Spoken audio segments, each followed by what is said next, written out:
भारत माता की जय, वंदे मातरम। मैं योगाचार्य ब्रिजमोहन, सह पर्यावरण प्रमुख रायबरेली नगर से। साथियों, आज भारत के पूर्व प्रधानमंत्री, भारत रत्न से अलंकृत पूर्व प्रधानमंत्री श्री अटल बिहारी वाजपेयी की जन्म जयंती के अवसर पर मैं आपके चरणों में प्रणाम करता हूँ, आपको सत सत नमन करता हूँ। साथियों, मैं उनकी कुछ पंक्तियाँ बताना चाहूँगा आपको। राजनीति में जब तक थे तब तक वो सक्रिय थे। पहली बात, राष्ट्रीय स्वयंसेवक संघ के अविवाहित प्रचारक भी थे, उन्होंने कभी शादी नहीं किया और 4 दशक तकरीबन 40 वर्ष तक भारतीय राजनीति में भारतीय संसद भवन के सदस्य के अंग थे और 3 बार कम से कम देश के प्रधानमंत्री बने। 1996 में 13 दिन की सरकार बनी, फिर गिर गई सरकार। फिर 1998 में उनकी सरकार बनती है, 8 महीने सरकार चला पाते हैं, फिर सरकार गिरती है। फिर उसके बाद 1999 से 2004 तक उनकी पूरे 5 साल तक सरकार चलाते हैं और उनकी सरकार रहते हुए, राजनीति में रहते हुए बहुत सारे देश के लिए, भलाई के लिए कार्य किए।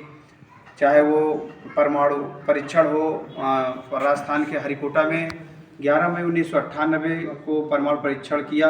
उस समय भारत पर अन्य देशों का दबाव था, चाहे अमेरिका हो, अन्य देशों का दबाव होने के बावजूद भी उन्होंने परमाणु परीक्षण का सफल परीक्षण करवाया।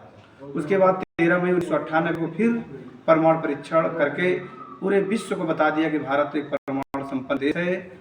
भारत के ठीक पाकिस्तान और ठीक उत्तर और पूर्व में चाइना और पश्चिम में पाकिस्तान, दोनों दुश्मन देश है। उनको देखते हुए दूरदर्शी प्रधानमंत्री ने ये डिसीजन लिया कि भारत को परमाणु संपन्न देश होना चाहिए।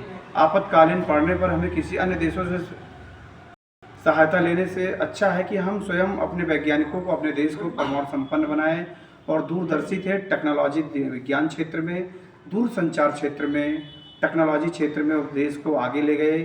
सुशासन की बात किया जाए तो अटल बिहारी का नाम हमेशा लिया जाएगा। आज उनकी जन्म जयंती के अवसर पर मैं आप सभी को बताना चाहूँगा, उन्होंने कहा, सरकारें आएंगी, सरकारें जाएंगी, पार्टियां बनेंगी, बिगड़ेंगी, मगर ये देश रहना चाहिए। ये उनकी पंक्तियां है। और उनके शासनकाल में 1999 में कारगिल के युद्ध में भारतीय सेना ने धूल चटाई, पाकिस्तान को पीछे हटना पड़ा और भारतीय सेना ने बमबारी करके एयरफोर्स, भारतीय थल सेना, नौसेना की मदद से कारगिल विजय दिवस और भारतीय सेना ने झंडे गाड़े जाकर के सियाचिन ग्लेशियर में। उसके बाद भारतीय संसद भवन में कायराना हमला हुआ, जिसमें पाकिस्तान के द्वारा भेजे गए आतंकवादियों को भारतीय सेना ने मार गिराया। उसमें कुछ अपने सैनिक भी शहीद हुए। और उसके बाद स्वर्णिम चतुर्भुज योजना, साथियों जानते होंगे, आज समस्त गाँवों को मुख्य मार्ग से जोड़ा जा रहा है। आज कोई ऐसा गांव नहीं है, तकरीबन लगभग हर गांव में पक्की सड़क बन चुकी है, जुड़ चुकी है मुख्य मार्ग से।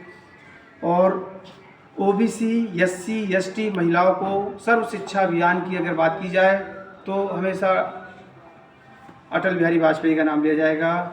आदि ऐसे अनगिनत बहुत सारी योजनाएं हैं जिनको हम नहीं बता पा रहे हैं। और उनकी जन्म जयंती पर एक बार फिर से मैं उनको नमन और सत सत नमन कर रहा हूँ। भारत माता की जय, वंदे मातरम।